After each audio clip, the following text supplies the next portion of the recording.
So a few months ago, I was browsing the wasteland known as Twitter, and this video popped on my feed. Initially from a TikTok account named Honey Addict, it showed a kid having some distress over the Tanjiro figurine model kit from BanDai. Tanjiro, of course, being from the anime Demon Slayer. I didn't really care for the comment made by the account posting it, or some of the others I saw, so I responded. I don't know, I sometimes pick on kids that are trying to be edgelords or call the parents of ones that are being dangerous or super dumb, but I think making fun of a kid that's probably never built a model before, with clearly no proper tools or direction from a knowledgeable person, is just a little bit mean. So I decided to pick up that exact kit and give it a look. You'll see the outside of the box says that only plastic nippers are needed, so I figured my god hands will do the job. Now, for anyone out there that doesn't have a pair of these, or a cheaper brand and you want to build a kit anyways, I recommend a pair of slanted nail clippers. This is the first time I've built something like this on camera, so forgive me if the footage is a bit rushed or not all that clear, or the random times you'll see my hair clip into frame. Let's get this built.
Alright, we're done.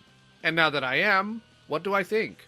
Well, the color separation on this kit is excellent, as well as the sculpting. The downsides are, of course, the stickers, since they're always a pain. I really don't like stickers on model kits, that's why I paint them. The nubs on this aren't really easy to clean with just the nippers either, but I stuck with the instructions and used no other tools to show that it could be done. He's a little over 4.5 inches tall once you're done with him. And despite the stickers, which I hate on principle, he looks pretty good. But is he worth it?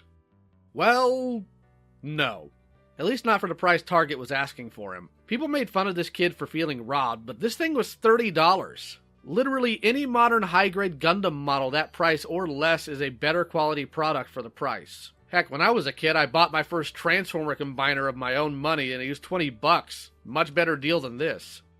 That combined with the frustration of that first kid, it's no wonder that kid was so distraught. I would have been too. On top of that, if you want to buy this same kit at a better price, you can go to Hobby Link Japan. Granted, you'll be on a waiting list, but you have both the original version or the second one where he's utilizing his Himokami Kagura. But now that I've gotten this built, here's what I'm going to do. I can't find that kid's account because it's gone, or maybe even changed, likely due to the mockery. But Honey Addict, if you're out there and this gets back to you, have your parents contact me on Instagram, Twitter, or the email address in the description, and I'll send you a basic Tanjiro figurine. And if you want, I'll send you a pair of plastic nippers along with a high-grade Gundam or figurized figure that's currently in production of a similar value. To everybody else, be nice to the people that are new to these hobbies. Guide them instead of insulting them. This has been LioConvoy. If you want to support me on Patreon or join the community Discord, the links are below. Take care.